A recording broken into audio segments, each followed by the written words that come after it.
In this video, I'm going to cover information about coolant leaks and overheating. I really don't get why this is so difficult, because it's a very basic system that's been in function for probably 50 years, and hopefully this video will help you through it. Somebody once sent me a request to make a video on how to repair a leaking radiator. It's really simple. If you got a radiator that's leaking, get it replaced. Replace it yourself, have somebody else replace it. That's the best way to fix a leaking radiator. Putting all these different kind of chemicals in there to try to stop the leak is just prolonging your agony and helping you contribute to playing what I call coolant roulette. Now, your car has basically one of two types of coolant systems in it that keeps the motor to a proper temperature. Your motor should be at least 182 degrees Fahrenheit, and it shouldn't get above 220 degrees Fahrenheit. Now, you can equate that into Celsius if you like, but your temperature gauge in some of your upscale cars, when that temperature heats the minimum range, your needle hits its center point, and unless it gets probably 10 degrees hotter than the 220, it will stay at that center point. So the range of 182 to 220, that temperature gauge won't move at all. That's normal operating temperature. The basically two types of systems in these cars. One of them is a pressurized system that has no radiator cap, like my car. My car has a cap over here on the coolant reservoir. This system is pressurized. I should never remove that cap when this motor is running or hot or anything like that.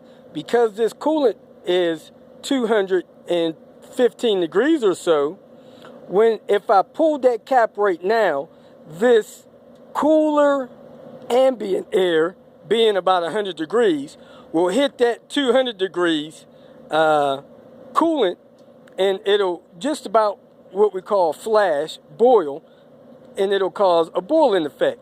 So if you take this cap off while the motor's hot, it will give you the appearance that it's overheating or boiling over because you've let it be exposed to cool air.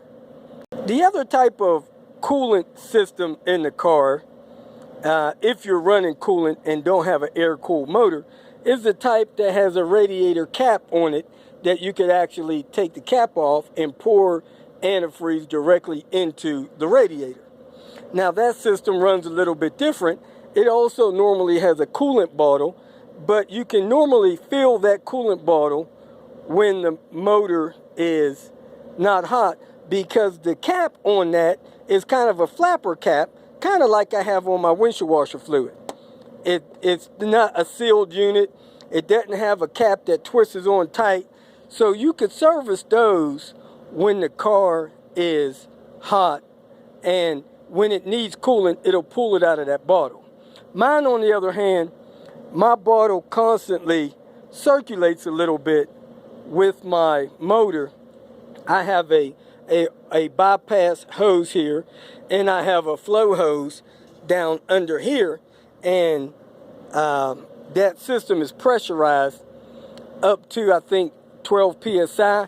If the system gets too much pressure in it, the cap will relieve pressure at something like 16 psi. The cap is supposed to relieve pressure before the motor blows hoses if it gets too hot or too much pressure in it.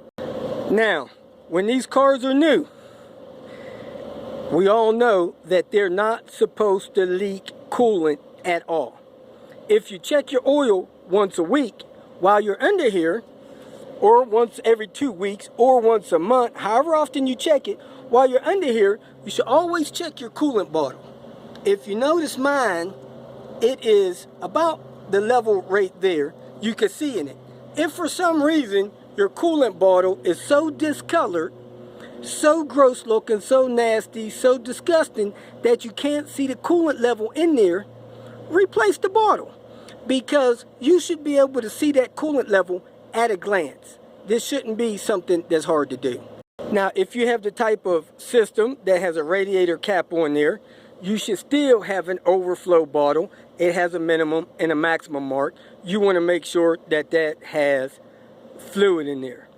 Now, 9 times out of 10, these cars will spring a small leak, start losing a little bit of coolant, and you'll have plenty of time to react to a coolant leak if you're checking your oil and your coolant monthly.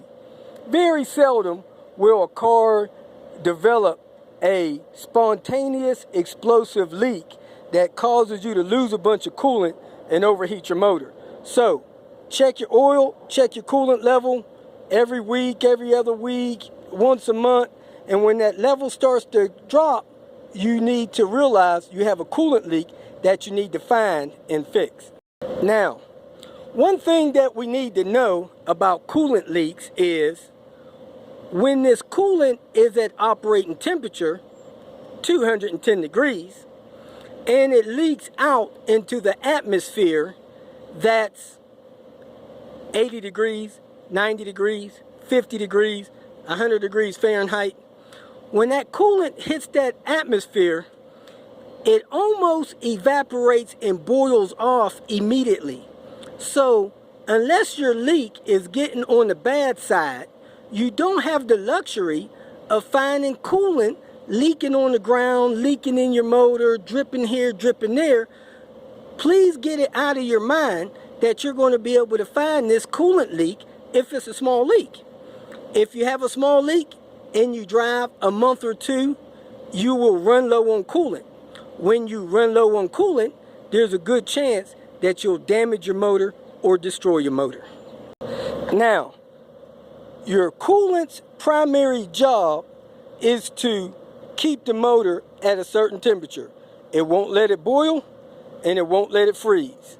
So when you have the proper mix in your coolant, for most driving conditions, it's 50-50. If you're in extreme cold conditions, that the temperature gets, minus 20 degrees Fahrenheit or minus 50 degrees Fahrenheit, excluding wind chill, you may need a 70-30 mix in your coolant system. At any rate, that coolant system will help your motor get to operating temperature, keep it from boiling over, and keep it running smoothly. Now, your oil is not really designed to cool your motor, but to lubricate it. So, if for some reason you run your motor out of coolant, your motor will overheat. And a lot of times when you overheat your motor, it has the internal damages and it will cause, in a lot of cases, you to get a blown head gasket. So, the most common damage that is done to a motor that is run out of coolant because of a leak is a blown head gasket. You can also crack a block. You can also cause your pistons to lock up and get scorned. Anything that will cause metal to expand because it is overheated, that's the kind of damage you can cause to your vehicle. So, the moral of the story is, watch your coolant and know when it's starting to go down. If it goes down, find the leak, get it fixed, or hire somebody else to find it and get it fixed. Now, if you have a pressurized system like I do, where you should never open this cap when the motor's hot. If you're driving around and you've been neglecting checking that coolant level, and all of a sudden you know the car is overheating because the temperature gauge on the dash is now in the red, you need to stop the car immediately. Whenever your brain is telling you you can make it to, tell it to stop lying to you, because you will not make it without doing extensive damage to your motor. Now, some cars, the motor damages quicker than others, depending on the composition makeup of the metals. These Volvos have soft aluminum heads, so they tend to allow the head to warp sooner than some other cars, and it'll blow the head gasket and spare the block. So you normally have a good block, but a bad head. Now, if your car has a sealed radiator system like mine, and you see that you're overheating it, pull the car over and count on leaving the car there or having the car towed. Do not try to open this reservoir cap and pour water or coolant in there and think that water or coolant is going to properly fill into that motor. Because that motor is hot, overheated, not to its proper temperature, it will not allow you to fill the system properly. This system, according to the owner's manual, should only be filled when the motor is cold. When I mean cold, I mean when you turn that key on, that needle has to be all the way out of the range and the motor needs to be cold where you can put your hand on it. Now, if you have one of these Volvos and it has the hose going to the thermostat housing, like mine does here, the thermostat that Volvo has designed to go in there, if you're using a Volvo type, has a little pin in it that is a bleeder. That bleeder pin allows this car, the cooling system, to be filled up about 90% when you fill it up from empty. So I could drain the radiator, the block, the heater core, and everything else. If the motor's cold, I could begin to fill coolant into the top of this coolant reservoir.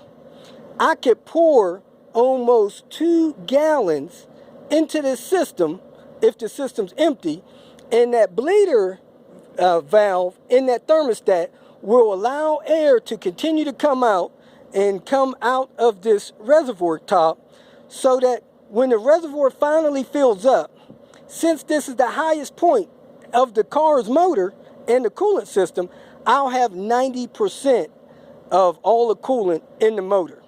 I could put this cap on and drive and not worry about this car overheating because it has very little air in the system. This is not a system that really has to be burped often. Now, a good thing about some of your upper scale cars, as well as mine, is it has a little sensor in it. That's the plug to the sensor to let you know when the coolant level is low. So I could drain all of the coolant out of here, vacuum it out, suck it out, turn it over, empty it out, and when I start my car, it will give me a low coolant light, letting me know that I need to add coolant to the system. All because this light is on doesn't mean the system is dangerously low, although anytime the system's low, that's a warning to you. But if my system is 90% filled and serviced, I may be able to drive and make it to my destination without worrying about the car overheating. So if I change a radiator, change a water pump, change anything that I need to drain the coolant in, then I come back and I fill this coolant bottle up. Yes, it will burp, usually one time, requiring another 20 ounces of coolant. But that's all the system is low, and the car will not overheat just being low 20 ounces. Now, if for some reason I haven't had any servicing done, and I've been checking my level weekly or whatever, and my level's been good, and all of a sudden I get a low coolant light, I need to stop the car immediately because I know my system has sprung a leak somewhere and I don't want to damage my motor. A $50, $75, $100 tow is a lot cheaper than an overheated motor that will need a new head or a new head gasket. So if you ever suspect that you're losing coolant and you are in risk of overheating your motor, pull the car over, call a tow truck, park the car till you find a coolant leak and get it fixed so you don't destroy your motor. Now, in my car, I have this little square box with a fan on it and a wavy line under it. That's my coolant level. When my coolant level gets low, that red light lights to send me a warning that I need to stop and get that checked out because I don't want to overheat the car. So anytime your coolant low level light comes on, you want to stop. As you can see, my temperature gauge is straight across. It's in operating temperature function. And when I look at my scan gauge here and go to my temperature, it says that my engine temperature right now, let me get the car started so it can give me a reading, is 204 degrees. So that's the proper operating temperature of my motor. It's now at 198 degrees. So my car's been sitting here off for several minutes and it's still at 195 degrees. It's been off about 20 minutes. Now, the cooling system on cars has been basically the same for probably 50 years. Very basic, simple, easy to understand system. Number one, the car has a thermostat. The thermostat is designed to block off the coolant passages to your radiator so that your motor heats up quickly and gets to operating temperature. When your motor's at proper operating temperature, it will get better gas mileage, it will perform better, it'll function better, and your car's designed to run at a certain temperature, like I said, in most cars between 182 and 220 degrees. That's the function of the thermostat. As the car gets warmer, the thermostat's totally closed until it gets 182 degrees. Then it starts to open. It'll get full open at about 200 degrees. Now, so the thermostat stops water from circulating until the motor gets warm. Then it allows water to circulate. The other element of your water cooling system for your motor is your water pump. Your water pump is belt driven. When the motor's turning, the belt's turning the water pump, and the water pump circulates the coolant through the motor so that it keeps the coolant moving, and when your motor gets a certain temperature or gets a little hot, it'll let that coolant come through the upper radiator hose, pass through your radiator system, whereas it's cooled down probably 10 degrees and goes back into the motor in a circulation motion. A lot of times coolant also circulates through your heater core system. You could bypass that if you want, but the only two moving parts in a car's coolant system is your thermostat and your water pump. So if your car is overheating, you could have a blocked thermostat or you could have a broken water pump if you have coolant in the system. If you don't have coolant in the system, it's plain and simple. The car is out of coolant and it has nothing to circulate. Now, as a backup safety precaution to help cool the motor, in the event that you're stuck in traffic, the car's not moving, ambient cool air is not moving through your radiator from the car going into forward motion, cars are equipped with a coolant fan. Your coolant fan is normally located on the back of the radiator, and it is either electrically run or it's driven with a belt along with your water pump, and most modern cars it's electrically driven.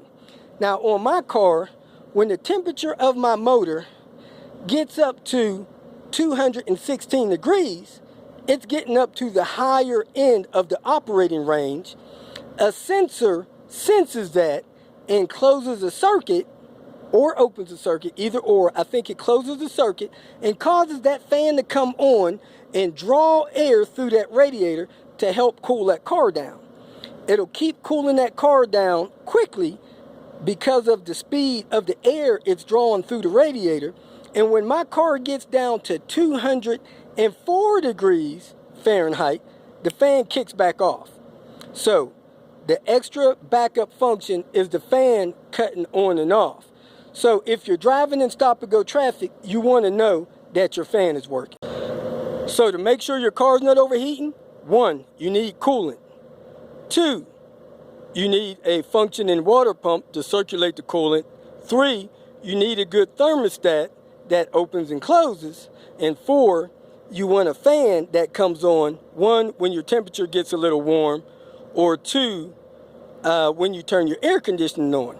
Because of the extra load of the air conditioning on the motor, it'll cause the fan to come on. Now, what you could do is, if you ever want to check your fan, you can start your car let your temperature get up to operating temperature, sit there another 5 or 10 minutes. That car should heat up to 200 degrees or whatever, 218 degrees, and cut that fan on. If that fan doesn't cut on when you're sitting idle for a while, the hood closed, you want to figure out what's wrong and get that fan repaired. So, if your car is overheating and your coolant level is good, you either have a bad thermostat or a bad water pump.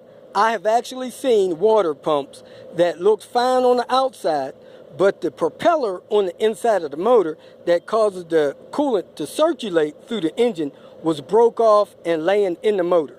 So if your car has coolant and it's overheating fast and you know the belt is turning the water pump, there's a chance that your water pump's. Here's a water pump that was removed from a car. This is the outside of the pump as it's bolted on the motor.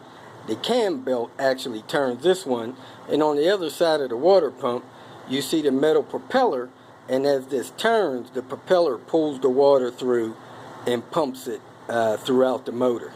So that's what a water pump looks like.